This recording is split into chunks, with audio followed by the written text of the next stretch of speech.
Assalamu alaikum. Welcome to the 18th lecture of logistics management. How's everything? I hope everything is fine.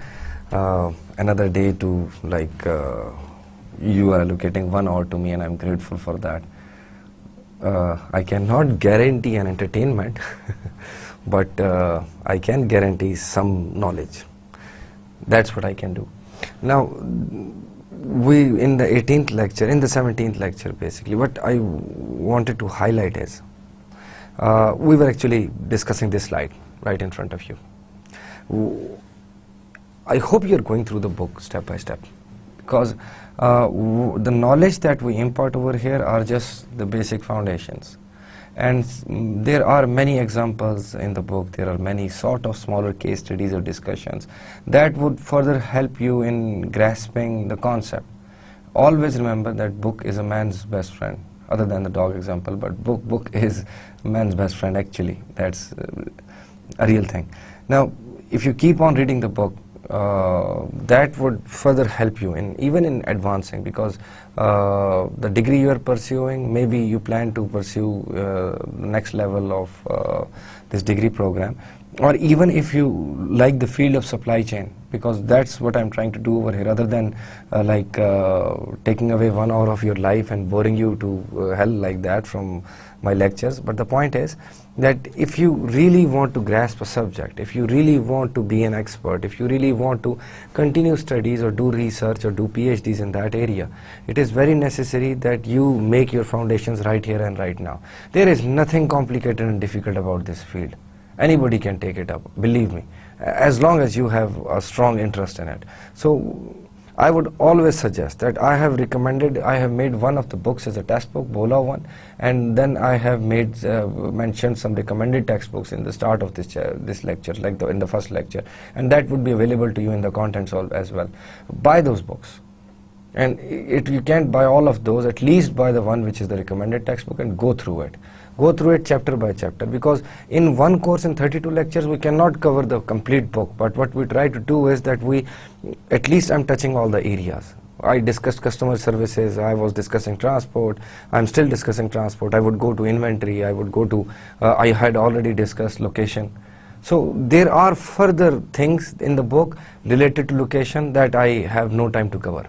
There are further discussions in the area of customer services that I do not have time to cover, but you guys know me, you can contact me anytime. You can contact the virtual campus people, they are very cooperative and very helpful. You can ask questions regarding about the things that you have not covered. You can get my email address from, the profile page that we have. From there you can contact me and ask any question related to any topic in this book. It's a very interesting read, believe me. So if you go through it, then you would realize that there are further areas to explore, there are further areas to do research, and always believe me that with international trade and competitiveness going on in these days, with globalized environment, with shrinking of the globe itself, it is becoming more imperative that the costs are cut to be competitive. Now, in order to cut the cost, logistic and transportation cost is one of the major costs, one of a significant cost, and this mechanism is always better. This mechanism this mechanism of transportation system, the whole thing can always be improved. Not always better, but it can always be improved. So there are rooms for improvement in each and everything. So why don't you go through the book? You explore it further. I mentioned in the start that there is a website also for supply chain professionals. Initially its name was something else, but now it is association of something like supply chain professionals, supply chain managers and supply chain professionals. You can go over there. You can see the latest things that they are talking about, the things that they're doing. Then you can start working on it. And if you plan to do a thesis in this area, then even at ComSets we have multiple supply chain professionals who are or even economists. So all of them would be interested in this field. Okay, moving on. In the last lecture, actually, we were discussing various modes of transportation. During this discussion in various modes of transportation, we highlighted different various characteristics. last lecture was a very comprehensive one because we had only few slides and we had a lot of discussion to do through that, because there are various modes of transportation. There is air freight, there is sea shipments, there are trucking, there is railroad, there is pipeline. These are the major modes of transportation then that any supply chain manager can choose. Now that supply chain manager can also choose a combination of these few. He can also choose like for example piggyback riding, which is like combination of trucking and railroad.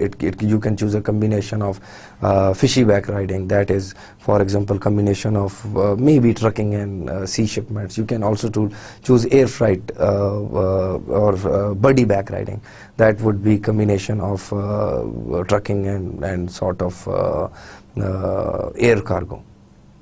Then you can also choose between, you actually choose would mean that depending on your domestic circumstances, your local firm orientation, your market size, your destinations of delivery, the type of the product that you are producing. You can also go for like smaller parcel services, the agents and companies that like UPS and TCS and DHL. You can also choose like for example air freight cargo, or you can contact shipment associations. And for specifically talking about like local deliveries, you can also choose like for example bike riders and cars and taxis and human delivery and stuff like that. Now these were the varieties, and then we discussed their characteristics also. Characteristics in the sense that they have different, there were 3 performance parameters. One was what do you call it, time variability, transit time variability. The other one was the average transit time, that how much time does it take for this mode of transportation to deliver from one point to another. Because when you are using multiple modes of transportation, you need to consider the transit time, average transit time of each and every one of them. And then it would be the total transit time of the mechanism or the system that you have developed for the delivery of your product.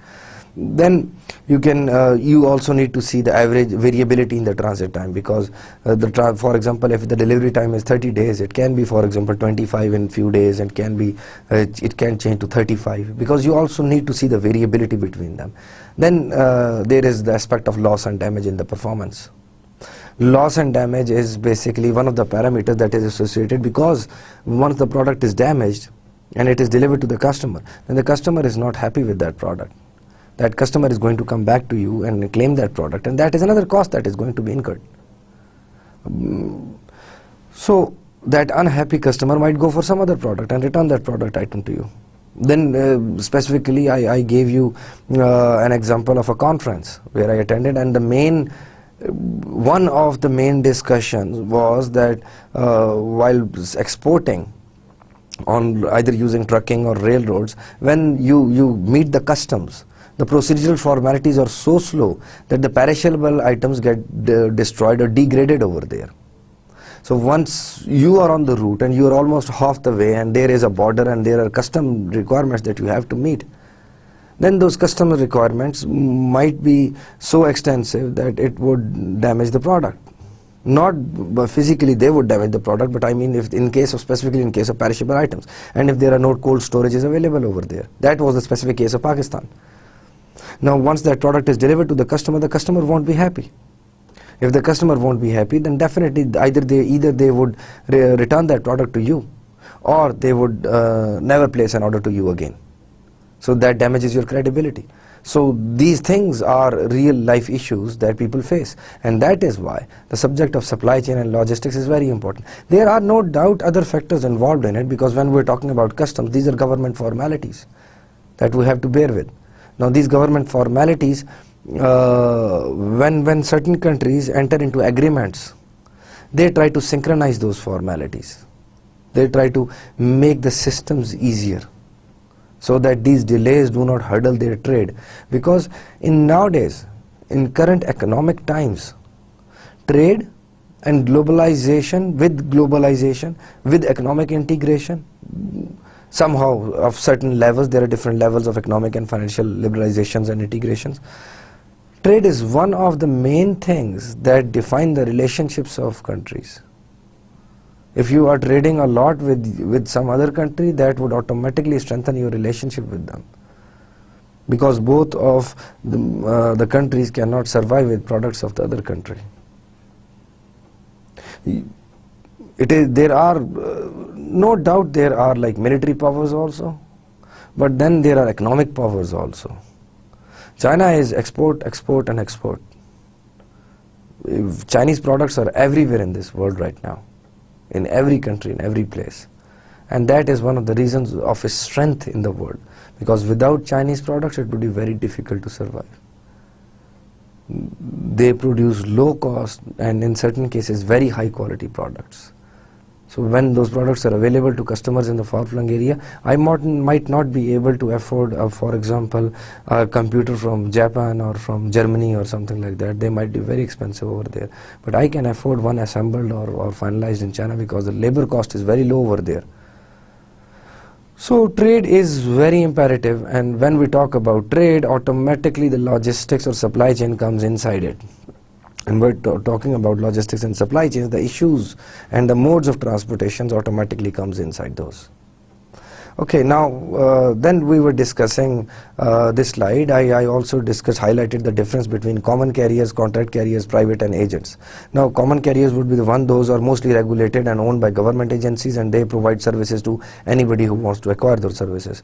Then there are contract carriers. Contract carriers are the ones who actually execute a contract. They own a private fleet and then they execute a contract. They execute a contract with some business entity or organization and they only provide services to them. Then there are private carriers. Private carriers are basically owned by private entities. Like for example, a carrier owned by Pepsi company or DHL or TCS, or a trucking fleet, or for example, sea shipment carrier or something like that. Then there are agents. Agents are smaller sort of you can say entities who do not usually have long haul capabilities, but they do provide services in smaller areas. Long haul capabilities are basically, long haul is basically term used when you are transporting something between two major cities at a greater distance, or two countries even. So we always use the word long haul capabilities or long haul rates and stuff like that, and we're going to discuss long haul rates later on. Then I discussed the documentation. There was bill of landing, freight bill and freight claims. Freight bill of landing is basically a sort of an ownership document, that who is going to receive, who's the consignee, and they give actually rights to the consignee to acquire that product. And actually it also contains the documents regarding the contents of being transported and all that. Then there is freight bill. Freight bill is actually contains the rates and payments through which and what advance has been paid and all those details. And then there are freight claims. In case of damages and loss and in case of delays, there are claims against the carrier. These are freight claims. And in case of overcharge claims would be if the rates have been charged in excess to what it should have been, then there are claims also for that. Then we discussed free trade zones. We discussed in case of international transportation, we started from here because we discussed modes. Mostly sea shipments are used because while discussing the air cargo, we highlighted that air cargo is very expensive because of its high reliability, because of its high speed. So when there are time sensitive products, you would use air cargo.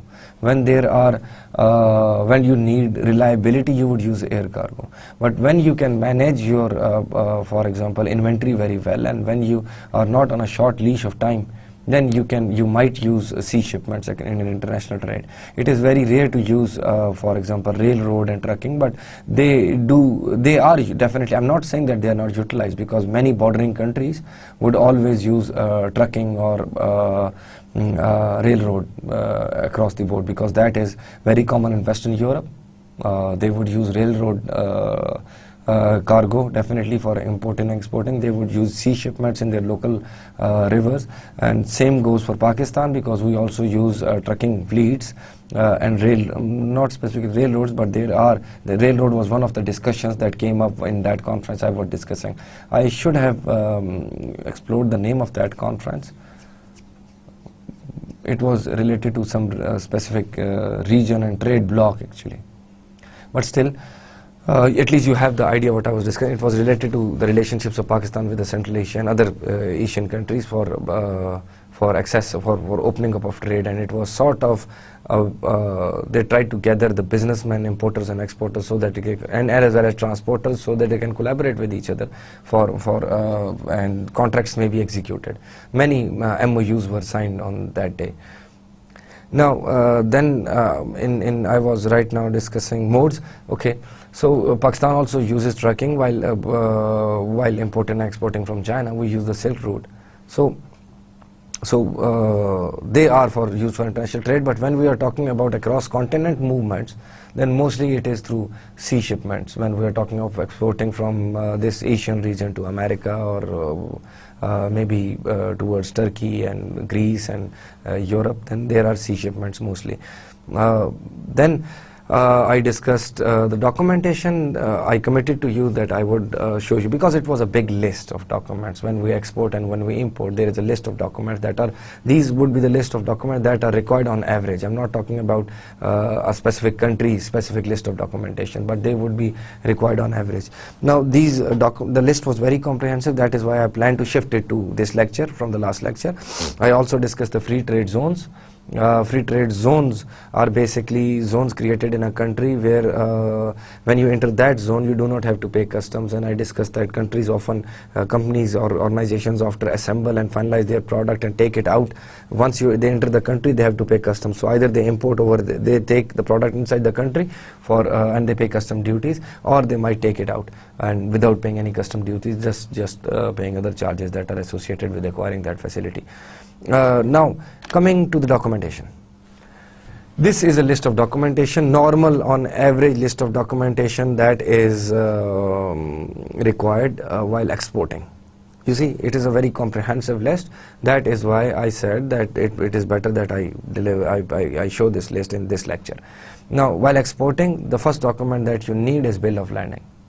Bill of lading is similar to what I mentioned in the documentation over here.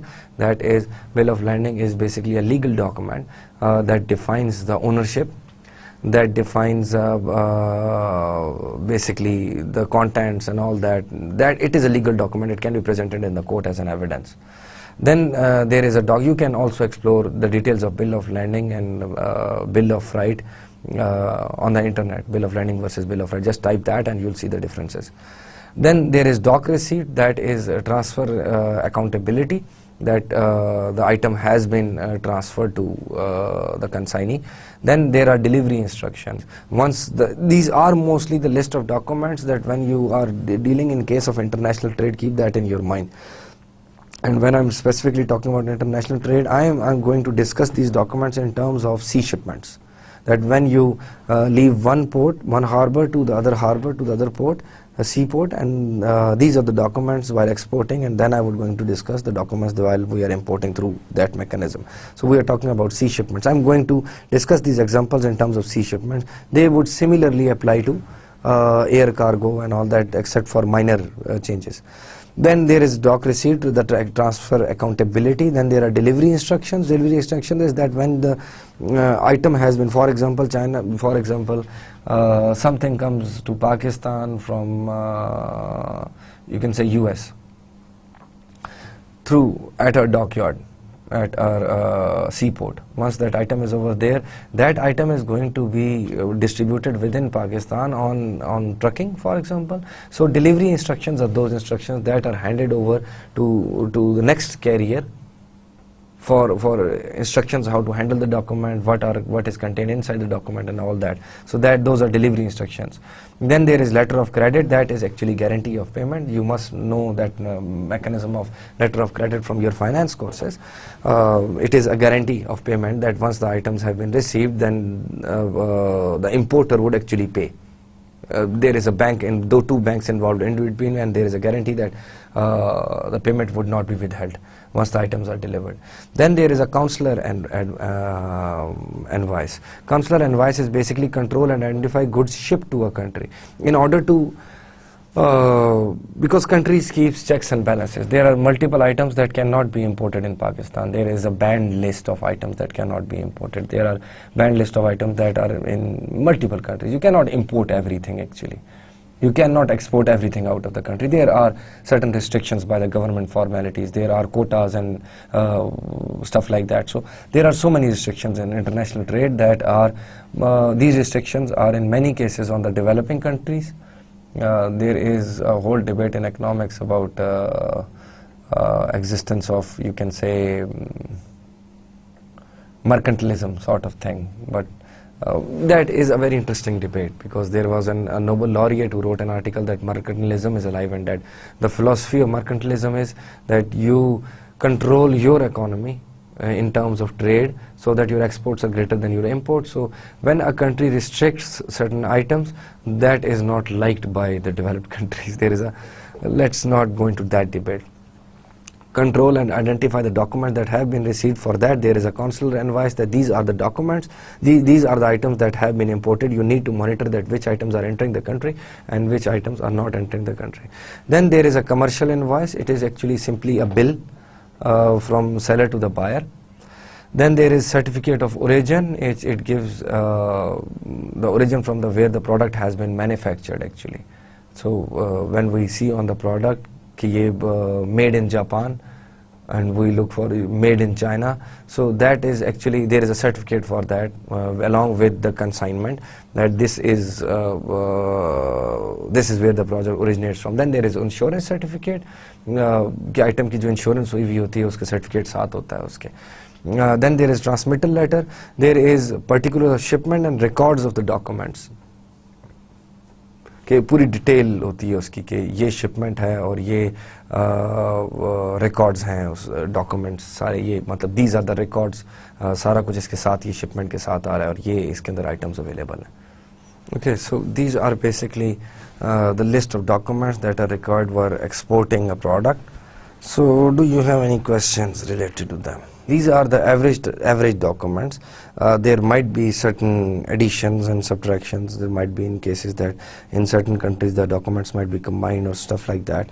So basically this is a general list that is mostly applicable to all the countries, because over the time period with WTO and all that, and extent that increase in international trade, there have been many efforts to standardize the processes and documentation requirements. But then certain countries have agreements with each other. Based on those agreements, certain type of documents would be required and certain type of documents would not be required. So based on that, this list might change a little bit, but broadly this list would remain the same. फिर हम लोग आते हैं importing के ऊपर. Importing के ऊपर सबसे पहले आता है arrival notice. Arrival notice is estimated arrival time of the consignment that is required for, these are the documents required for, you can say, while importing a product. Again, as I said, that I'm discussing this specifically in case of seaports, but these documents would also be similar for, almost similar for air cargo and trucking and all that. Then there are custom entries, description of the merchandise, that what is exactly उस चीज़ के अंदर है क्या, its origin वो आई कहाँ से है, duties paid, duties यानी कि अभी तक आपने कौन कौन सी duties pay करनी है, custom duties की बात कर रहे हैं.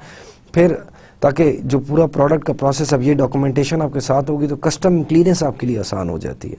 तो वो कस्टम एंट्री जितनी अभी तक हुई है, प्रोडक्ट आई कहाँ से है, उसके अंदर है क्या क्या और क्या क्या ड्यूटीज़ पे की गई हैं, वो सारा कुछ हो जाए तो आप लोगों का कस्टम एंट्रीज और कस्टम क्लियरेंस एक्चुअली आसान हो जाती है. फिर carrier certificate and release order, वो सर्टिफिकेट है जो ओनर को डिफाइन करती है. कस्टम्स को ओनर को डिफाइन करती है कि ये वो सर्टिफिकेट है जो कैरियर के पास होता है, carrier certificate and release order, कि जिसको सर्टिफाइज दैट ओनर और कंसाइनी टू द कस्टम्स, उनको जाकर आइडेंटिफाई करते हैं कि जी ये ओनर है. Delivery order, letter by consignee to the carrier, कि उसको डिलीवरी ऑर्डर रिसीव होता है, दैट सॉर्ट ऑफ थिंग, कि डॉक्यूमेंट कि हाँ जी मुझे डिलीवरी ऑर्डर रिसीव हुआ इसलिए मैं गुड यहाँ से लेके जा रहा हूँ. जो कंसाइनी है, जो आइटम जिसने रिसीव करना, जो इंपोर्ट करने वाला है, वो कैरियर को ले देता है वो वाला डॉक्यूमेंट कि जाओ ये जाके प्रोडक्ट वहाँ से ले आओ. तो ये इस प्रोडक्ट का वो प्रूफ होता है उस डॉक्यूमेंट का, कि डॉक्यूमेंट कस्टम्स वालों के लिए प्रूफ होता है कि हाँ जी ये रिलीज़ करवाने आया हुआ है.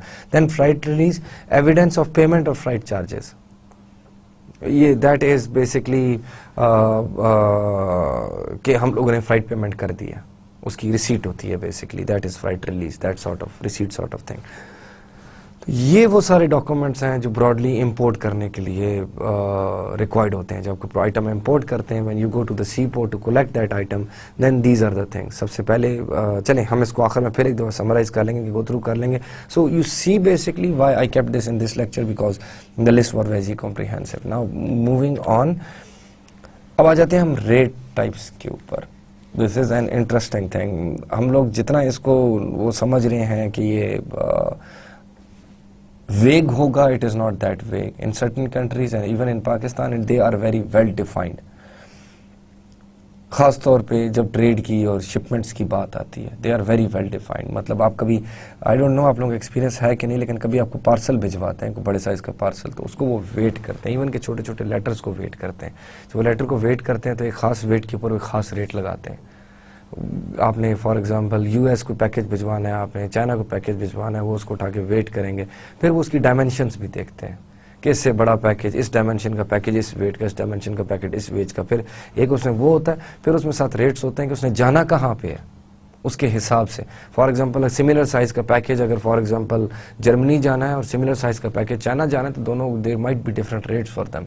इवन कि अगर आप इवन के पोस्ट ऑफिस की एक ज़माना है, मुझे याद है जब हम लोग पार्सल्स किया करते थे, because when I was in Austria I needed to exchange parcel with my family sometimes.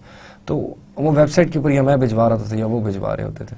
तो जब मैं उनकी वेबसाइट के ऊपर जाता था तो उनकी वेबसाइट के ऊपर बड़ी डिटेल लिस्ट होती थी, उन्होंने जोन्स बनाए हुए थे कि ये कंट्री और ये लिस्ट ऑफ कंट्रीज है, यहाँ आपने पार्सल भिजवाना है तो ये उनके रेट्स होंगे based on the weight again. मतलब एक तरफ जोन्स है, दूसरी तरफ उनके वेट्स हैं कि वेट कैन भी अगर इस वेट से इस वेट के दरमियान होगा तो ये रेट होगा, इस वेट से इस वेट के दरमियान ये रेट होगा। इस तरह करके उन्होंने बनाया। इसी तरह कंट्रीज के मिडल ईस्ट के लिए अलग, यूरोप के अलग, अमेरिका के लिए अलग, north America, south America might be different. तो इसी तरह उन्होंने जोन्स डिफाइन किए हैं कि उसके हिसाब से पैकेजेस चार्जेस डिफरेंट होंगे। फिर इसमें डेफिनेटली कंट्री के साथ एग्रीमेंट्स भी मैटर करते हैं। जैसे फॉर एग्जांपल कुछ कंट्रीज़ के साथ जब आप एग्रीमेंट करते हैं तो फॉर एग्जांपल वो वहाँ पे टैक्सेस आपके ऊपर अप्लाई करते हैं। जब ये डिलीवरी सर्विस वाले उधर जाएंगे तो वो फिर डिलीवरी वो चार्जेस भी आपके ऊपर, वो कस्टमर के ऊपर डालने हैं डेफिनेटली, उन्होंने खुद तो नहीं पे करने लगे। और उसके अलावा फिर वो आपसे लिस्ट लेते हैं डॉक्यूमेंट्स की जो उस पार्सल पैकेज के अंदर है। मैं आपको ये अब सिंपलेस्ट बता रहा हूँ, मतलब other than import and export, मैं आपको सिंपलेस्ट पार्सल सर्विस की एक एग्जांपल दे रहा हूँ, वही आप मैग्नीफाई करके इम्पोर्ट एंड एक्सपोर्ट के ऊपर ले जाएंगे। यू सी, तो मैं आपको एक वो सिंपल बेस बता रहा हूँ, उसको आप एक्सप्लेन करके मैग्नीफाई करके। अब वो इवन कि आप छोटा पार्सल ही भिजवा रहे हैं, फॉर एग्जाम्पल आपने कुछ टी शर्ट्स भिजवानी, आपने टी शर्ट्स भिजवानी अपने किसी दोस्त को फॉर एग्जांपल चेक रिपब्लिक में, तो वो जो आप पोस्ट ऑफिस, इवन के सिंपलेस्ट आप टीसीएस जाएंगे, पोस्ट ऑफिस जाएंगे, वो आपसे पूछेंगे डॉक्यूमेंट के कॉन्टेंट्स क्या हैं। इवन कि आप टीसीएस करते हैं तो वो उसके ऊपर भी लिखते हैं कि ये चीज़ उन्होंने भेजी है। तो आप क्लोज पार्सल अननोन तो आप भिजवा ही नहीं सकते। उसके लिए बाय द वे एक डिप्लोमेटिक पैकेज होता है, पता नहीं आप लोगों ने उसको सुना है कि नहीं, लेकिन हम लोग नहीं भिजवा सकते। वो खाली डिप्लोमेट्स और एम्बेसीज के दरमियान एक्सचेंज हो सकता है, वो क्लोज होता है, उसको खोल नहीं सकता लीगली। खैर, तो फिर जब हम बात करते हैं ये लाइन हॉल रेट्स की, लाइन हॉल रेट्स के लॉन्ग डिस्टेंस पे हम आ जाते हैं। और हम मोस्टली अगेन हम अब छोटे पार्सल एक्सचेंजेस की बात नहीं कर रहे हैं, हम बिजनेस ओरिएंटेशन की बात करें और सप्लाई चेन की बात करें। जब लाइन हॉल की हम बात करते हैं, लाइन हॉल रेट्स, मैंने आपको जैसे ही बताया कि लाइन हॉल रेट्स एक पॉइंट से दूसरे पॉइंट, एक मेजर डिस्टेंस जब दोनों के दरमियान होगा तो उसके दरमियान city to city, country to country में भी अगेन सिटी टू सिटी आ जाता है। Like domestic line haul rate हो सकते हैं, चिकश फॉर एग्जांपल नॉर्दर्न एरियाज़ के कराची के साथ लाइन हॉल रेट्स हो सकते हैं, वो डिफरेंट रेट होंगे उसके हिसाब से, क्योंकि उसमें डिस्टेंस भी आ जाता है, पर उसमें प्रोडक्ट के वॉल्यूम के करेक्टरिस्टिक्स भी आ जाते हैं कि किस टाइप की प्रोडक्ट है, तो फिर उसमें साथ शामिल हो जाता है उसकी डिस्टेंस के साथ फ्यूल कितना लगेगा, कॉस्ट ऑफ फ्यूल भी आ जाती है। तो देखें, इसने सारी चीज़ों को इनकॉर्पोरेट करना है। यानी कि अगर जैसे हम लोग शुरू में एक बार डिस्कस कर रहे थे कि अगर फॉर एग्जांपल आप लोगों ने मैट्रेस भिजवाने हैं, मल्टीफॉर्म के मैट्रेस, अब if you are going to export those and if you are going to use for example trucks for that and, और आप भिजवा रहे हैं फॉर एग्जांपल लाहौर से आप कह सकते हैं रावलाकोट भिजवा रहे हैं फॉर एग्जांपल। अब वो मैट्रेसेस यहाँ से वहाँ एक्सपोर्ट होने, वहाँ पे किसी शॉप पे, एक्सपोर्ट मीन्स यहाँ से वहाँ डिलीवर होने और वहाँ पे किसी शॉप के अंदर रखे जाएंगे। मल्टीफॉर्म की अपनी शॉप है, अब वहाँ पे इन्वेंट्री उन्होंने मेंटेन करनी है, अब वो उसको भिजवा रहे हैं। साथ ही उनके उस दुकान के साथ दूसरी जो दुकान है दैट वुड बी, कह सकते हैं एटलस बैटरीज की दुकान है, दोनों वहाँ पे पड़ोसी हैं रावलाकोट में, और इधर दोनों लाहौर में पड़ोसी हैं, दोनों ने भिजवानी है उधर। तो अब अगर नंबर ऑफ यूनिट्स पे हम बात कर लेते हैं तो नंबर ऑफ यूनिट्स जब मैट्रेसेस लोड होंगे तो उनका अगर 50 mattress for example if they can load 50 mattresses on one truck, that would not weigh much, उसका वेट कम होगा। लेकिन जब वो 50 बैटरीज लोड करेंगे तो 50 बैटरीज का वेट ज़्यादा होगा। हम लोगों ने ये चीज़ डिस्कस की थी कि प्रोडक्ट की type weight to bulk ratio हम लोगों ने डिस्कस किया था। तो जो हल्की प्रोडक्ट है मैट्रेस, उसका वॉल्यूम बहुत ज़्यादा है, वॉल्यूम टू वेट रेशियो भी हमने डिस्कस किया था। उसका वॉल्यूम ज़्यादा है लेकिन वेट कम है। दूसरी प्रोडक्ट का वॉल्यूम कम है और साइज़ बैटरी इतनी सी होती है लेकिन उसका वेट कहीं ज़्यादा होता है। बड़ी बैटरीज की मैं बात कर रहा हूँ, फॉर एग्जांपल वो 2 बंदे मिलकर उठाते हैं फॉर गॉड सेक, जो है आपकी ये ट्रक्स वाली बैटरी। आजकल तो हम सबको बैटरियाँ उठाने का तजर्बा है। The reason is UPS thing. जब से हमारी बिजली जानी शुरू हुई हम सबको पहले तो पता ही नहीं होता बैटरी का वेट कितना है, वो गाड़ी में इतनी सी बैटरी रखा करते थे उठा के। अब तो हर बंदे को पता है कि ट्रक की बैटरी का वेट कितना है, सारे उठा के फिर रहे होते हैं, घरों में लगा रहे होते हैं। क्या क्या चीज़ें सिखाती है ना ज़िंदगी में। सो द थिंग इज़, लेकिन उसका फ़ायदा भी अब देखिए, मैं आज आप लोगों से वो चीज़ डिस्कस करूँ क्योंकि मुझे बैटरी का वेट पता है और मुझे ये पता है कि बैटरी का वेट मैट्रेस के वेट से कहीं ज़्यादा, मतलब हम वो 2 बंदे मिलकर मुश्किल से उठाते हैं, कमर में दर्द निकल जाता है और मैट्रेस यूं करके उठा के साइड पे कर देते हैं। मैट्रेस वॉल्यूम ज़्यादा घेरा, उसने पूरा ट्रक भर दिया, लेकिन बैटरी आप 50 रखते हैं तो उसने ट्रक भरा लेकिन फुल ट्रक लोड। अब यहाँ पे डिफरेंस आ गया फुल ट्रक लोड का और less than full truck load का। हमने ये डिस्कस किया कि जब ट्रक लोड फुल जा रहा होता है तो कॉस्ट कम पड़ती है उसकी, क्योंकि वो जो एक फेरा है वो पर प्रोडक्ट जो है कॉस्ट उसकी कम पड़ती है। और अगेन जब फुल ट्रक लोड नहीं होता, अगर ट्रक की कैपेसिटी फॉर एग्जांपल 10,000 पाउंड है लेकिन अगर चीज़ जो है 5,000 पाउंड की आप भिजवा रहे हैं और वॉल्यूम उसका फुल हो गया तो आपको कॉस्ट ज़्यादा पड़ेगी डेफिनेटली। तो अब उन्होंने दोनों ने उधर भिजवाना है अपनी रावला कोट में शॉप्स, दोनों नेबरिंग शॉप्स में, तो किसकी कॉस्ट डिफर करेगी, राइट? तो इसका मतलब है जो बैटरी वाले की कॉस्ट कम आएगी उसकी कॉस्ट ज़्यादा आएगी, डिलीवरी चार्जेस भी इसी हिसाब से होंगे ना। अगर आप इस चीज़ को देखें तो इसका मतलब है कि जब अगर आप, इसका मतलब है कि अगर हम इस चीज़ को ओपन छोड़ दें तो जो भी आपकी ट्रकिंग कैरियर है, अगर वो फॉर एग्जांपल कॉन्ट्रैक्टर है या वो फॉर एग्जांपल कॉमन कैरियर है, वो आपसे नेगोशिएट करे हर बार कि वो जनाब ये रेट होना चाहिए, वो रेट होना चाहिए, based on your product and based on your volume. तो लेट्स कैटेगराइज देम। ये 1950s में यूएसए सॉर्ट ऑफ, या उससे पहले इवन के ये चीज़ें सोची गई और इवन के पाकिस्तान के अंदर एप्लीकेबल है। तो उनको फिर सबसे आसान हमारा हल ये कि वो कैटेगराइज कर दें प्रोडक्ट्स को। तो फिर इस तरीके से उन्होंने फ्राइट क्लासिफिकेशन ऑफ आइटम्स बनाई। मैंने यहाँ पे यूएसए के एग्जांपल कोट किए, यहाँ पे बुक में मेंशन है, लेकिन इस तरह की पाकिस्तान की भी क्लासिफिकेशंस एग्जिस्ट करती हैं। National motor freight classification of selected products, कि प्रोडक्ट्स को क्लासिफाई कैसे किया गया, किन ग्राउंड्स के ऊपर कौन सी प्रोडक्ट्स, किस टाइप मीट प्रोडक्ट्स यहाँ पे फिट हो गई, आपके फॉर एग्जांपल डेयरी प्रोडक्ट्स यहाँ पे फिट हो गई, आप लोगों की जो है वो टेक्सटाइल आइटम्स यहाँ पे फिट हो गई। डिफरेंट कैटेगरीज बना दी और उनको नंबर दे दिया कि इस टाइप की सारी प्रोडक्ट्स या ये सारी प्रोडक्ट्स इस कैटेगरी के अंदर आ जाती हैं। इसी तरह इंटरनेशनल स्टैंडर्ड्स बनाए गए, क्योंकि अब हम खाली लोकल डोमेस्टिक ट्रेड की नहीं बात करें, हम इंटरनेशनल ट्रेड की भी बात कर रहे हैं साथ ही। तो लॉजिस्टिक्स की वो डिबेट भी, अब these are harmonized system codes. ये मैंने एज एन एग्जांपल आपके लिए लिखे हैं, जब बुक में देखेंगे तो आपको बड़ा एक उसी तरह एक सैंपल टेबल मिल जाएगा आपको। अब ये देखें इसके अंदर for example 16 is prep of meat, fish and something etcetera. अब उसमें 1601 में sausages, similar produce processed meat etcetera, food prep of these items. 1602 prepared और प्रिजर्व्ड मीट एंड मीट पता नहीं सो एंड सो। 17 में आ जाता है sugar and sugar confectionery, cane and beet sugar, sugar नेसी, molasses and stuff like that. फिर आ जाती है cocoa and cocoa preparations, cocoa beans, cocoa shell, सारे डिफरेंट प्रोडक्ट्स में आ रहे हैं। और सिमिलर प्रोडक्ट्स को उन्होंने एक नंबर दिया हुआ है 1601, 1602, 1603, सिर्फ 18। अब वो कैटेगराइज किया हुआ है उनको। मैं ज़रा तेज़ तो नहीं जा रहा, मैं तेज़ बोल रहा हूँ, थोड़ा सा स्लो हो जाता हूँ। कैटेगरी दी हुई है उन्होंने डिफरेंट। ये मैंने उठाए हैं harmonize system code. The aim is to harmonize the codes internationally.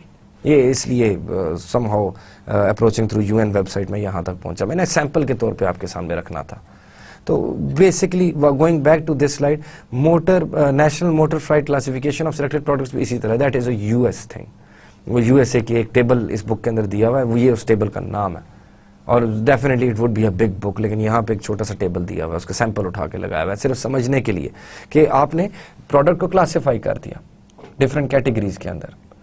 Product को क्लासीफाई करके डिफरेंट कैटेगरीज के अंदर आपने उनको डिवाइड कर दिया सो दैट कि अब प्रोडक्ट अपने वेट और वॉल्यूम और ये सारी चीज़ें हिसाब से इस कैटेगरी के अंदर आती है। आगे उसका पर्पज़ है, मैंने आपको बताया ना कि 2 ब्रॉडर इश्यूज़ हैं जब आप रेट्स की बात करते हैं। तो आप क्लासिफाई कर दें प्रोडक्ट्स को।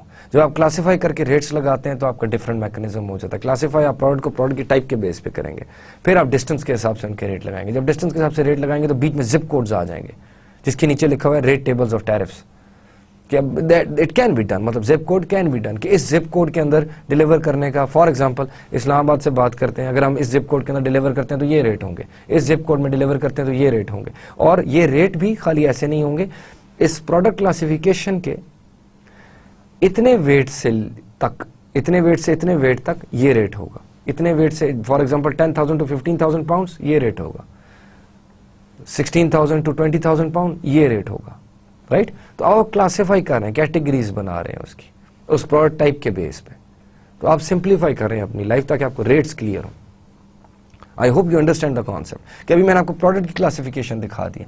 प्रोडक्ट की क्लासिफिकेशन उसके वेट और वॉल्यूम और डिफरेंट कैरेक्टरिस्टिक्स के बेस पे हो सकती है, मतलब ब्रॉडली फॉर एग्जांपल वो हो सकती है, it can be based on, आप कह सकते हैं volume and size of the product, जिस तरीके से वो पैकेज हुई है, जिस किस्म के पैकेजेस बने हैं उसके ऊपर क्लासिफिकेशन हो सकती है।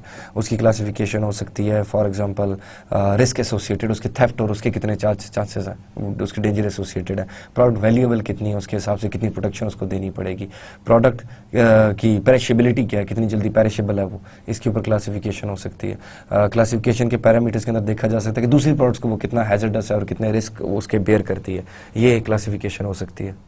तो जितनी प्रोडक्ट रिलेटेड कैरेक्टरिस्टिक्स हैं, वो कितनी फ्रेजाइल है, उसको हैंडल करते हुए कितनी एहतियात करनी पड़ेगी, मतलब ये सारी वो प्रोडक्ट की स्पेसिफिक कैरेक्टरिस्टिक्स जो हम पहले डिस्कस कर चुके हैं, उसके बेस से प्रोडक्ट की क्लासिफिकेशन होगी। और उस प्रोडक्ट की क्लासिफिकेशन को उठा के आगे रेट्स की क्लासिफिकेशन होगी। रेट्स की क्लासिफिकेशन डिस्टेंस पे डिपेंड करेगी और वॉल्यूम पे डिपेंड करेगी। कॉमन सेंस है, डिस्टेंस पे डिपेंड, डिस्टेंस पे आप उसको डिपेंड करने के लिए other you can use kilometers, you can use the distance from city to city, and you can simply use zip codes कि इस जिप कोड में डिलीवर करने के क्या रेट्स हैं, इस जिप कोड में डिलीवर करने के मैं क्या रेट्स रखूं। फिर पाकिस्तान में भी जिप कोड्स डिफाइंड है bye the way, I hope you know that already. फिर आप रीजन्स में कर सकते हैं, प्रोविंसेस के बेस पे कर सकते हैं आप एनीथिंग। फिर आप उसको डिफाइन कर सकते हैं साथ जो उसके अनदर चीज, अनदर एडिशनल थिंग कि यू शुड नो कि प्रोडक्ट के वॉल्यूम के हिसाब से लेस देन ट्रक लोड बनेगा या नहीं बनेगा कैपेसिटी के हिसाब से, क्योंकि प्रोडक्ट का अगेन वो वॉल्यूम जो है उसका वो बल्क वेट रेशियो वाला इशू आ जाता है कि मैट्रेसेस जो है उसको आप क्लासीफाई तो कर देंगे, लेकिन मैट्रेसेस जो ट्रक की फुल फिजिकल कैपेसिटी है क्यूबिक फीट में, उसमें जब आप मैट्रेसेस डालेंगे तो वो कभी भी उसका फुल वॉल्यूम के ऊपर नहीं आएगा, राइट। हमारे यहाँ लॉज थोड़े से वीकर हैं, यू नो दैट ऑलरेडी, क्योंकि हम अक्सर सड़कों पे जो ट्रांसपोर्ट लॉज की बात कर रहा हूँ मैं, दूसरों की मैं बात नहीं कर रहा बट यू ऑलरेडी नो कि वो कितने स्ट्रांग है, अल्लाह माफ़ करे। सो द थिंग इज के जब आप उसकी बात करते हैं, हम अक्सर गाड़ियों को देखते हैं कि बिकॉज एक लॉ एग्जिस्ट करता है कि आप व्हीकल लेंथ से ज़्यादा आप लोड नहीं कर सकते उसको, एक तो लोडिंग कैपेसिटी से ऊपर नहीं लोड कर सकते जो मोटरवे बड़ा स्ट्रिक्टली देखा जाता है, लेकिन आप उसकी व्हीकल लेंथ से भी ऊपर लोड नहीं कर सकते, ये भी मोटरवे पे स्ट्रिक्टली देखा जाता है। ये मैं बात कर रहा हूँ ये पिंडी इस्लामाबाद मोटरवे या पिंडी पेशावर मोटरवे, जितने मोटरवेज बने हुए अब आजकल माशाल्लाह, वैसे national highway authority is also very, जो पुलिस है वो that is also very active और वो भी देख रहे होते हैं, लेकिन स्टिल आप जब आउटस्कर्ट्स की तरफ जाते हैं जहाँ पे ये इदारे या इतने एक्टिव नहीं है, वहाँ पे नहीं एग्जिस्ट करते अभी इतने strongly, because definitely we are a poor country, हम हर जगह पे उस तरीके से नॉट दैट पुअर, हमारे पैसे और क्यों लगते हैं, लेकिन हम लोग वो हर जगह पे नहीं इतने रिसोर्सेज फैला सकते। तो आप देखेंगे कि वो ट्रक होते हैं और उनके अंदर इतना भूसा लदा होता है ऊपर के, उसकी ऊपर से बाहर आया होता है, ऐसे लगता है दूर से कि कोई स्पेस क्राफ्ट आ रही है, उड़न तश्तरी उड़ती हुई आ रही है। आप लिटरली उसको अंधेरे में देखें तो ऊपर से ऐसे गोल सी होती है और यूं करके जा रही होती है और वो उससे बाहर आया होता है सारा भूसा। And you have often seen the trucks, मतलब मुझे नहीं पता आपने देखे कि नहीं, मैंने देखे, मैं बहुत ज़्यादा गाड़ी में फिरता रहता हूँ इधर उधर, तो वो ट्रक उलट जाता है क्योंकि उसकी वो वॉल्यूम से उससे बाहर हुआ होता है, वो ऊपर वेट रेशियो अनबैलेंस कर देते हैं उसका, तो अब वो उसके वॉल्यूम से ऊपर चला जाता है। मैं बात पता नहीं क्या कर रहा था, हाँ मैं आपको बता रहा था कि अब आप फॉर एग्जांपल मैट्रेसेस जितने ज़्यादा भर दें कार में या ट्रक में, तो वो उसकी फुल जो कैपेसिटी है वॉल्यूम वाइज तो उसको फिल कर जाएगा, लेकिन जो उसकी ट्रक लोड की कैपेसिटी उससे वो कम ही रहेगा, क्योंकि वो तो 10-20,000 टन फॉर एग्जांपल उठा सकता है। तो अब जितने मर्जी मैट्रेसेस भर दें उसके अंदर, उसकी से तो कोई फर्क नहीं पड़ने लगा इन टर्म्स ऑफ वेट। तो वो तो फिर एक्सपेंसिव पड़ेगा ही पड़ेगा। तो फिर जो आपने डिस्टेंसेस, अब आप वो लेस देन ट्रक लोड की कॉस्ट भी डेफिनेटली कई केसेस में ज़्यादा पड़ती है, पर यूनिट कॉस्ट ज़्यादा पड़ती है, लेस देन ट्रक लोड के रेट्स कई केसेस में ज़्यादा पड़ सकते हैं, क्योंकि फ्यूल तो उतना ही बर्न हो रहा है ना, फ्यूल तो उतना ही बर्न हो रहा है, तो वो तो डेफिनेटली रेट चार्ज करेंगे। नाउ तो फिर रेट टेबल्स डिफाइन होते हैं। रेट टेबल्स की मैंने आपको बता दिया 2 ग्राउंड्स हैं, एक वो लेस देन ट्रक लोड के भी टेबल्स होंगे, ट्रक लोड के भी टेबल्स एग्जिस्ट करते हैं। लेस देन ट्रक लोड के रेट्स उसके वेट के हिसाब से फिर डेफिनेटली कि इससे कम है, इससे कम है, इससे कम है, वो वॉल्यूम को नहीं देख रहे, क्योंकि वॉल्यूम तो जो उसका वॉल्यूम है उसे बाहर वो नहीं जाने देंगे एज पर रूल्स। फिर वो उसके बेस पे आपको रेट्स डिफाइन हो जाएंगे। हम आगे जाके इसकी एग्जाम्पल भी एक देखते हैं, हम आगे जाके इसी की ये क्लास रेट्स की एक एग्जांपल देखते हैं। तो लाइन हॉल रेट्स की पहली कैटेगरी हमने कंप्लीटली और थॉरली डिस्कस कर ली, दैट इज क्लास रेट्स। मैंने आपको बताया 2 टाइप के टेबल्स एग्जिस्ट कर रहे हैं, एक आपकी फ्राइट क्लासिफिकेशन ऑफ आइटम्स, यानी कि प्रोडक्ट को उसकी कैरेक्टरिस्टिक्स के हिसाब से क्लासीफाई किया हुआ है। Second one is rate tables, कि वो जिप कोड्स के हिसाब से, one of the simpler mechanism is कि डिस्टेंस के बेस पर उसको क्लासीफाई कर दें। Distance can be identified by zip codes, तो जिप कोड्स और ट्रक लोड्स के हिसाब से आप उसको क्लासीफाई कर देंगे, ये ट्रक लोड होगा तो इतना होगा। If you go and by that book, मैं मजबूर कर रहा हूँ आप लोगों को बुक खरीदने पर, ये मेरी ख्वाहिश है कि आप लोग बुक खरीदें। मैं चाहता हूँ कि लोग पढ़ें किताबों से, क्योंकि आजकल वो इंटरनेट और ये खाली चीज़ हम कहते हैं जी इतनी सी इन्फॉर्मेशन ले ली, दैट इज़ अनफ, विकीपीडिया खोलेंगे पढ़ लेंगे, लेकिन book reading is something that our generation is not our generation but across the time जो अब जनरेशन आ रही हैं वो लैक करते जा रहे हैं। पुराने लोग किताबों से बहुत ज़्यादा एक्सटेंसिव रीडिंग किया करते थे, हम लोग वो मीडिया और इन चीज़ों पे डिपेंडेंट होकर रीडिंग की हैबिट ही ख़त्म हो गई। फेसबुक पे 2 लाइनें पढ़ ली और अपने आप को रस्तू समझना शुरू हो गए, पता नहीं चलता कि उसके अंदर इम्प्लीकेशंस के एंट्री की चीज़ क्या है, क्योंकि चले मैं उस बहस में फिर नहीं जाता, टाइम ज़ाया होगा। Then there are contract rates, contract rates might be different. Contract rates जैसे हमने बताया कि आपको बताया कि वो कॉमन कैरियर्स होते हैं, कॉन्ट्रैक्ट कैरियर्स होते हैं, प्राइवेट कैरियर्स होते हैं। प्राइवेट कैरियर्स वो होते हैं जो कंपनीज खुद ओन करती हैं, कॉन्ट्रैक्ट कैरियर्स वो हैं जो हर एक को नहीं सर्विसेज सप्लाई करते हैं, प्रोवाइड करते हैं अपनी, वो हैं जो जिनसे कॉन्ट्रैक्ट एग्जीक्यूट हो जाता है। There can be multiple contract carriers for one company and one single contract carrier might have contracts with multiple companies. तो अब जब आप किसी कंपनी से कॉन्ट्रैक्ट कर लेते हैं कि हाँ जी आपका ये वाला काम मैं करूँगा, यहाँ तक डिलीवरी जितनी आपने फॉर एग्जांपल कराची से आपने नारायण में जितनी चीज़ें भिजवानी है या कराची से आपने बालाकोट जितनी चीज़ें भिजवानी है वो मैं भिजवाऊँगा, कॉन्ट्रैक्ट एग्जीक्यूट हो गया।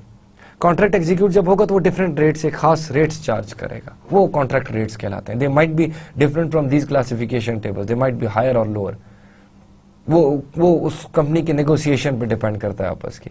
ये वो जो ट्रक लोड और ये वाले सारे रेट्स हैं, दीज आर जेनेरिक रेट्स, ये मोस्टली कॉमन कैरियर्स जो आप सर्विसेज प्रोवाइड जैसे यूपीएस वगैरह सबको सर्विसेज दे रहे हैं, ये उस बेस पे डिफाइन होंगे। These might be regulated by some authorities definitely, और होते हैं, रेगुलेट होते हैं अथॉरिटीज से। लेकिन जब आप कॉन्ट्रैक्ट्स की बात आ जाते हैं, हमारे यहाँ चीज़ें मतलब रेगुलेटेड हैं भी, रूल्स एंड रेगुलेशंस एग्जिस्ट करते हैं कि जब हमें नहीं पता होता कि जब अगले नहीं फॉलो कर रहे होते तो वो एक डिफरेंट कहानी है, वरना पाकिस्तान में भी काफ़ी डिटेल में रेट्स और चीज़ें डिफाइंड है। तो जब कॉन्ट्रैक्ट रेट्स की बात करते हैं, जो आप कॉन्ट्रैक्ट करेंगे उसके बाद जो रेट्स करेंगे वो दैट माइट बी डिफरेंट। फिर आ जाती है बात ड्रेज की, that these are rates for the local delivery. Local delivery के रेट्स डिफर कर सकते हैं। आप खैर हमारे वो घर शिफ्ट करने की तो बात एग्जांपल वुड बी यूजलेस, लेकिन जब फॉर एग्जांपल ये आप प्राइवेट कैरियर्स नहीं कहते हैं उनको, कॉन्ट्रैक्ट कैरियर्स ही होते हैं, लेकिन उस तरह परमानेंट कॉन्ट्रैक्ट्स नहीं होते उनके लॉन्गर टाइम के। लेकिन आप जाते हैं, आप कहते हैं जी फलानी चीज़ को डिलीवर करनी है, तो उसके अपने रेट्स हो सकते हैं। लोकल डिलीवरी के अपने, अभी तक जो ऊपर वाले 2 रेट्स की हम बात कर रहे हैं ये लॉन्ग हॉल रेट्स हैं ये भी लॉन्ग हॉल रेट्स, लेकिन ये लोकल डिलीवरी में कंसिडर होते हैं। नॉर्मली जो ड्राइज लोकल डिलीवरी के केसेस होते हैं उसमें जो लोडिंग का और अनलोडिंग का और ये सारी चीज़ों के टाइम बहुत कम होते हैं। ये मतलब वो आप कह सकते हैं जो सिंगल वर्किंग डे के अंदर जो एक्टिविटी हो जाती है वो लोकल रेट्स या ड्राइज रेट्स होते हैं, कि आप एक वर्किंग डे के अंदर चीज़ लोड भी कर ली, आपने पहुंचा भी दी और आपने उतार भी दी, those would be drayage rates. Okay, उसके बाद आ जाते हैं कमोडिटी एंड कॉन्ट्रैक्ट रेट्स। फिर कमोडिटी के बेस पे भी रेट्स डिफर कर सकते हैं। अभी तक हमने एक दफ़ा इसको पढ़ लें फिर मैं समझाता हूँ। Specific rates for given shipment sizes for specific products moving between designated points, कि आपका कुछ चीज़ें जो किसी में क्लासीफाई नहीं हो रही उनको फिर ओपन छोड़ दिया जाता है। इट कैन बी कि ये जो जिन चीज़ें आप क्लासीफाई नहीं करते, जो डिफाइंड नहीं होती उन टेबल्स के अंदर, उनके रेट्स फिर नेगोशिएट हो जाते हैं। नॉर्मली इनके रेट्स नेगोशिएट होने के बाद उनसे कम होते हैं, लेकिन बाय द वे ज़्यादा भी हो सकते हैं। हम इसको जनरल रूल ऑफ थंब नहीं रख सकते कि ये कम ही होंगे, ये ज़्यादा भी हो सकते हैं।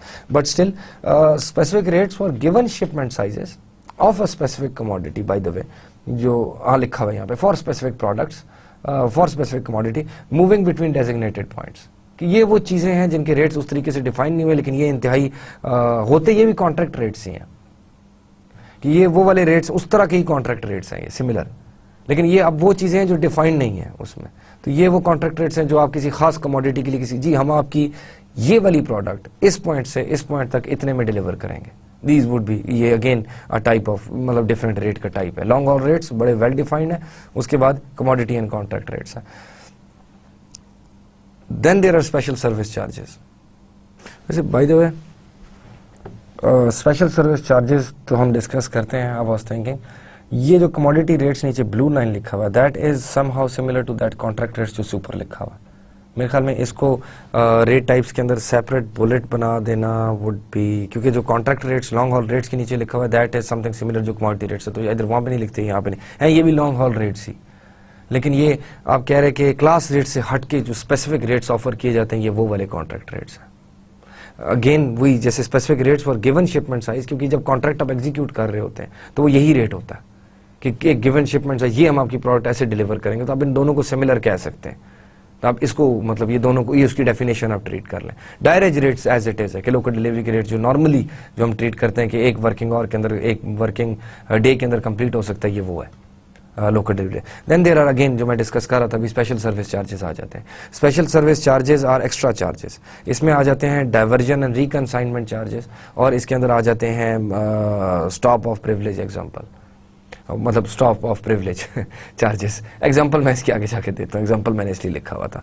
तो डाइवर्जन एंड रिकंसाइनमेंट की बात करते हैं सबसे पहले। डाइवर्जन एंड रिकंसाइनमेंट ऐसे हो जाता है कि फॉर एग्जांपल आप एक पॉइंट से दूसरे पॉइंट के ऊपर जा रहे हैं। अब हो जाता है कि आपने फॉर एग्जांपल कॉन्ट्रैक्ट एग्जीक्यूट किया हुआ है और उसमें आप कॉन्ट्रैक्ट में ये लिखते हैं कि any diversion from this route would you would have to pay for example ₹500 per extra kilometer, या आप एनी डाइवर्जन या एनी स्टॉप ओवर या एक्स्ट्रा जो चीज़ होती है। स्टॉप ऑफ प्रिविलेज तो मैं आपको बताता हूँ क्या है। डाइवर्जन या रिकंसाइनमेंट ये हो सकता है कि आप फॉर एग्जांपल मैं कंसाइनमेंट पहले भिजवा रहा हूँ, मैं एक बहुत बड़ी कंपनी है, मैं पेप्सी कंपनी, मैं कंसाइनमेंट भिजवा रहा हूँ फॉर एग्जांपल कह सकते हैं ब्लू एरिया में, मैंने ब्लू एरिया भिजवाई अपनी कंसाइन, मैंने कॉन्ट्रैक्टर हायर किया हुआ है, मैं अपनी कंपनी से नहीं, अपनी गाड़ियों से नहीं भिजवा रहा, मैं सी हूँ, या for example I am a very big general manager of logistics in Pepsi company. अक्सर इस तरह के केसेस होते हैं। या चलें आप वो चीज़ भिजवाते हैं आगे, जो आपने वो चीज़ भिजवाई तो आप कहते हैं नहीं, आप उसको फ़ोन करते हैं यार ये उधर डिलीवर ना करो ब्लू एरिया,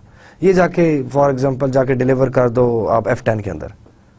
तो अब वो कंसाइनमेंट और कंसाइनी दोनों चेंज, कंसाइनमेंट तो सेम है लेकिन कंसाइनी बेसिकली चेंज हो गया, आपने उसको डाइवर्ट कर दिया। आपने जब उसको डाइवर्ट कर दिया and you have basically reconsigned the product to somebody else, diversion आ गई, तो उसके एक्स्ट्रा चार्जेस होंगे। अब इसके बेनिफिट्स में, अब ये चीज़ें कॉन्ट्रैक्ट में एग्जीक्यूटेड है, अगर तो वो जो कॉन्ट्रैक्ट आपने जैसे कॉन्ट्रैक्ट एग्जीक्यूट किया है उस केस में आप जो है इधर कॉमन कैरियर है या इधर कॉन्ट्रैक्ट कैरियर है। प्राइवेट कैरियर में तो कोई इशू नहीं है, अगर मैं अपनी गाड़ी से भेजूँ उसको जहाँ मर्जी भेज दूँ, मैं कहूँ जी मेरे घर जाके डिलीवर करोगे, मैं थोड़ा सा बीमार हूँ, पर स्टिल मैं उससे कहता हूँ कि जी जाके इसका इस शॉप से उस शॉप में जाके दे ये वाले आइटम जो भेजें, उस शॉप को मैं बाद में भेज दूंगा, इसकी डिमांड ज़्यादा अर्जेंट है। या फॉर एग्जांपल मुझे सरीना से फ़ोन आ जाता है, I don't want to lose that customer, मैं उसे कहता हूँ यार छोड़ो उस दुकान वाले को उस दुकान पे डिलीवर करने की बजाय why don't you go and deliver to Serena. जब मैं ये कर दूंगा तो that would be a diversion. अपनी गाड़ी पे तो आसान है, लेकिन जब दूसरे किसी कॉन्ट्रैक्टर के साथ आप ये एग्जीक्यूट करते हैं, हमने से कॉन्ट्रैक्ट किया, तो अक्सर कॉन्ट्रैक्ट के अंदर ये इस तरह की प्रिविलेजेस आप पहले से ले लेते हैं। इधर कॉन्ट्रैक्ट के अंदर वो कॉस्ट पहले से एडेड होती हैं कि जी ठीक है, अगर आपने डाइवर्जन की फैसिलिटी लेनी है तो ये डाइवर्जन के रेट्स मतलब इधर पर किलोमीटर रेट होंगे, या आप हमें ऑलरेडी फॉर एग्जांपल 10,000 एक्स्ट्रा पे कर दें ताकि जब भी आपने डाइवर्जन करनी है आप डाइवर्जन कर सकें, राइट। अब this can be many cases. आप वो फॉर एग्जांपल ये जो अक्सर आप कह लें कि ये पेट्रोलियम मार्केटिंग कंपनीज होती हैं, हमारे पास बहुत सारी हैं, फॉर एग्जांपल हैस्कॉल है, आपके PSO है, शेल है, मतलब फ्यूल प्रोडक्ट्स ये लोग डिलीवर कर रहे होते हैं अपने डिफरेंट पंप्स के ऊपर, उनकी डिलीवरीज आई होती हैं। जब ये अपना ट्रक भेजते हैं, अक्सर तो कई दफ़ा तो ऐसे होता है कि उनका अपना ट्रक आएगा जो वो होगा बुकड होगा और वो जाएगा उधर, लेकिन देयर आर मैनी केसेस जब वो ट्रक बाहर से वेट कर रहे हैं। ये सारे अलग अलग बिजनेसेस हैं। एक वो फ्यूल बेचने वाला जो फॉर एग्जांपल एक ऑयल मार्केटिंग कंपनी है, दूसरा वो पेट्रोल पंप है, वो एक अलग एंटिटी है, दरमियान में एक कॉन्ट्रैक्टर है जिसके 3-4 ट्रक्स हैं। अब जब किसी XYZ जगह पे फ्यूल भिजवाना है तो एक तो उनके रेट्स पहले से डिफाइंड है कि वो again sort of a long haul rate के बेस पे क्लासिफिकेशन, फलानी जगह पे ये डिलीवरी रेट्स हैं, फलाने जिप कोड में ये, फलाने जिप कोड में ये, so and so and on. तो जब वो भिजवाएंगे उधर तो फिर आप क्या कहते हैं उसको इस तरीके से भिजवाएंगे। फॉर एग्जांपल जो आपने उधर आपके ऑर्डर प्लेस हो गए, आपके पास आ गया, अब ये पॉसिबल है कि आप गाड़ी फुल करें और आप भिजवा दें, पीछे से दूसरी गाड़ी आप फुल करके भिजवाएं, लेकिन अगली गाड़ी क्योंकि इस पेट्रोल पंप की डिमांड अर्जेंट है तो आप उसे कहें यार वहाँ चले जाओ। That would be sort of a diversion, that would be reconsigning the whole scenario, right. फिर उसके बाद आ जाता है stop of privilege. Stop of privilege के भी अलग रेट्स हो सकते हैं। स्टॉप ऑफ प्रिविलेज बड़ा इंटरेस्टिंग किस्म का सिनेरियो है, इसकी एग्जांपल भी हम आगे जाके देख लेंगे। मैं ये कॉन्सेप्ट्स पहले, मैं क्लास रेट्स भी आप लोगों को आगे एग्जांपल दिखानी है, सॉल्व करके न्यूमेरिकल दिखाना है। क्लास रेट के अंदर एक छोटा सा इशू होता है ब्रेक सॉर्ट ऑफ थिंग, उसको भी हम आगे डिस्कस कर लेंगे। मैं एग्जांपल दिखाऊंगा आपकी, उसको अगर इस लेक्चर में दिखा सकें तो ठीक है, अदरवाइज इसी स्लाइड को थोड़ा सा आपको दोबारा बता के फिर मैं अगले लेक्चर पे इसको बता दूंगा आपको। तो दूसरा आ जाता है कि stop of privilege. Stop of privilege is sort of a scenario जिसमें आप ये कर रहे होते हैं कि आप स्टॉप ऑफ्स ले लेते हैं, स्टॉप ऑफर्स ले लेते हैं। जैसे फॉर एग्जांपल आप अपनी कंसाइनमेंट भिजवा रहे हैं कराची से लाहौर या इस्लामाबाद से लाहौर, पिंडी से लाहौर। आप इस्लामाबाद पिंडी से लाहौर अपनी कंसाइनमेंट भिजवा रहे हैं। आप ये चाहते हैं कि आप उनसे डील कर लेते हैं, पहली कॉन्ट्रैक्ट इस तरह एग्जीक्यूट कर लेते हैं कि हर स्टॉप ऑफ जहाँ पे मैं गाड़ी रखवाऊंगा तुम्हारी, वहाँ पे मैं तुम्हें 2000 रुपीज़ एक्स्ट्रा पे करूंगा। अब उसका एडवांटेज होता है, आप फॉर एग्जांपल 2 प्रोडक्ट्स, आपकी 2 प्रोडक्शन लोकेशंस है लेकिन डिलीवरी आपने एक जगह पे करनी है, राइट। तो आपके पास 2 पॉसिबिलिटीज आ जाती हैं। जैसे for example A B C 3 points हैं ए से, या फॉर एग्जांपल मैं एग्जांपल्स बड़ी चेंज करता रहता हूँ बीच बीच में। ये जैसे आप इस्लामाबाद से, पिंडी से आप फैसलाबाद, फैसलाबाद से आगे लाहौर। अब वो यूं कंसाइनमेंट जानी, एक आपका वेयर हाउस यहाँ पे इस्लामाबाद में जिससे आपने ट्रक में लोड कर दिया, दूसरा पोर्शन आपने वहाँ पे लोड करना है फैसलाबाद में, और आपने डिलीवर दोनों प्रोडक्ट्स को उधर करना है। तो व्हाट यू डू इज कि आपके पास 2 चॉइसेस हैं।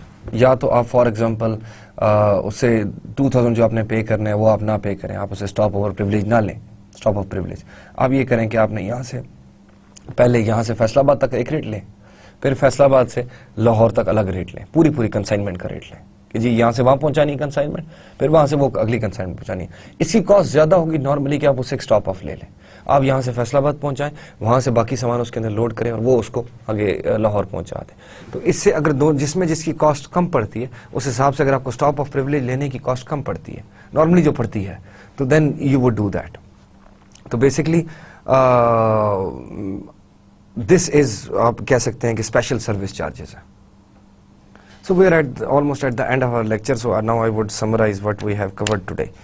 इंटरेस्टिंगली जो मैंने आप लोगों को लास्ट लेक्चर में बताया था कि एक्सपोर्ट डॉक्यूमेंट्स की लिस्ट में आज कवर करूंगा आज के लेक्चर में, that is bill of landing, जो एक लीगल डॉक्यूमेंट है जो आपने प्रोवाइड करना होता है। Dock receipt which is transfer accountability, के आपने जो डॉक्यूमेंट ट्रांसफ़र किया है, जो आपने कंसाइनमेंट ट्रांसफ़र की है उसकी अकाउंटेबिलिटी बेसिकली कि हाँ जी ट्रांसफ़र हो गया, हैंड ओवर हो गया। आप रिसीव बेसिकली कहते हैं ना हम चीज़ रिसीव कर लें, that is sort of thing. फिर डिलीवरी इंस्ट्रक्शंस हैं कि आपके अब शिप कंसाइनमेंट की हम बात करें तो उससे आगे जो physical delivery on ground trucking through होनी है उसकी इंस्ट्रक्शंस है कि आइटम को कैसे लेके जाना है। Letter of credit is guarantee of payment, counsellor invoices की जो कंट्रीज बेसिकली डॉक्यूमेंट्स और कस्टम्स में कंट्रोल करना चाहती हैं, सॉरी प्रोडक्ट्स को कंट्रोल करना चाहती हैं। हर प्रोडक्ट हर कंट्री में जाना नहीं अलाउड होता, कोटास की वजह से, रिस्ट्रिक्शंस की वजह से, religious reasons, cultural reason, so many things. तो वो control and identify goods ship to a country, उसके लिए काउंसलर इनवॉइस होती है। कमर्शियल इनवॉइस की जो सिंपल बिल होता है कि जी बायर टू सेलर, वो वाला seller to buyer. Certificate of origin के प्रोडक्ट आई कहाँ से है, that is also an important aspect कि this is made in for example China और मलेशिया और थाईलैंड और यूएस। फिर इंश्योरेंस सर्टिफिकेट होता है that the consignment is insured, उसका सर्टिफिकेट होता है। Then transmitter letter, particulars of shipment and records of the documents. फिर हमने इंपोर्टिंग डॉक्यूमेंट्स डिस्कस किए, arrival notice, estimated arrival time के प्रोडक्ट इतने बजे, इतने इस डेट को एक्सपेक्टेड टाइम ऑफ डिलीवरी है उसका। देन कस्टम एंट्रीज के हम लोगों ने फॉर एग्जांपल ये प्रोडक्ट यहाँ से आई है, ये प्रोडक्ट जो है वो इस किस्म की है, ये आइटम्स हैं, लिस्ट ऑफ आइटम मर्चेंडाइज होती है और उसके साथ फिर ये ड्यूटीज हमने पे कर दी। ये आपको हेल्प करता है क्लियरेंस करवाने की, वो आपकी मर्चेंडाइज की कस्टम से।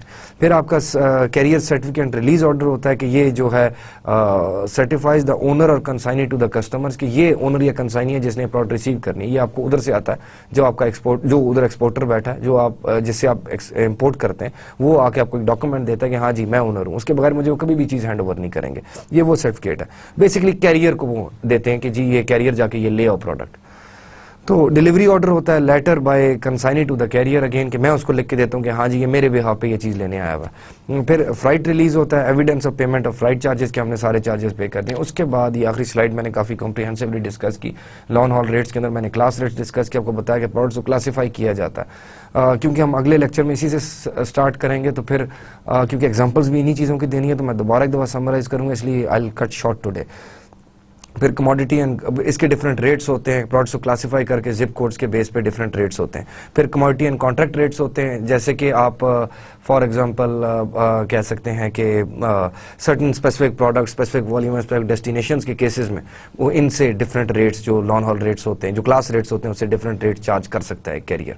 फिर आपके डायरेक्ट रेट्स होते हैं, लोकल डिलीवरी के रेट्स हो जाते हैं। फिर आप लोगों के स्पेशल सर्विस चार्जेस होते हैं, डाइवर्जन एंड रिकंसाइनमेंट के चार्जेस के जी डिफाइंड चार्जेस होते हैं। फॉर एग्जांपल डिस्टेंस के बेस पे हो सकते हैं, फॉर एग्जांपल प्रोडक्ट के बेस पे हो सकते हैं, मोस्टली डिस्टेंस के बेस पे होते हैं कि मुझे इतना किलोमीटर फालतू भेजोगे, किसी जगह पे रिकंसाइन करोगे, मेरी डाइवर्जन कराओगे, तो वहाँ से मैं तुम्हें इतने एक्स्ट्रा चार्जेस लूँगा। मैंने आइटम्स फॉर एग्जांपल पीसी पिंडी में भिजवाने थे, लेकिन मैं सरीला इस्लामाबाद में अपनी पेप्सी की बॉटल्स डिलीवर करा देता हूँ, तो वो उसके डाइवर्जन चार्जेस मुझे कैरियर को पे करने पड़ेंगे।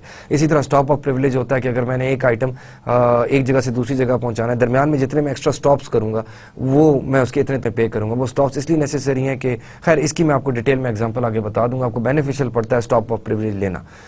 This is about all that we discussed. इन स्लाइड्स को तो हमने काफ़ी कॉम्प्रिहेंसिवली डिस्कस किया था, but we are out of time right now. What we would do is that we would start from here. Class rates की आपको example देनी है मैंने, उसके अंदर एक और इंटरेस्टिंग एस्पेक्ट है, उसकी एग्जांपल देनी है। आपको स्टॉप ऑफ प्रिविलेज की मैंने एग्जांपल देनी है, न्यूमेरिकली दिखाना है कि जी ये मेरा मतलब है कहने का। You would understand these concepts better, but I would advise again कि आप इनको बुक से भी पढ़ के आएँ और आप इनको रिवाइज भी करें एक दफ़ा इस लेक्चर के बाद। ओके, अल्लाह हाफ़िज़। I hope today's lecture would be fruitful. आप लोगों को समझ आया होगा।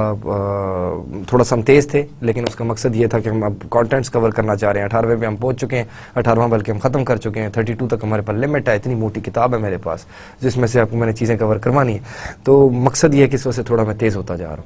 तो I hope you don't mind. मैंने अगेन जैसे आप लोगों को बताया, कोई मसला हो तो मेरे से पूछिएगा, मुझे कॉन्टैक्ट कर लीजिएगा, वर्चुअल कैंपस के थ्रू मुझे ढूंढ लीजिएगा। बट जो आप लोगों को कॉन्सेप्ट्स दे रहा हूँ, hope you would understand that. Any queries contact the virtual campus. बहुत हेल्पफुल लोग हैं, बहुत अच्छे लोग हैं, काफ़ी कोऑपरेटिव लोग हैं। मैं भी ऐसा ही हूँ, मैं भी बहुत अच्छा बंदा हूँ। तो I hope to see you next time in the next lecture. Take care, अल्लाह हाफिज़।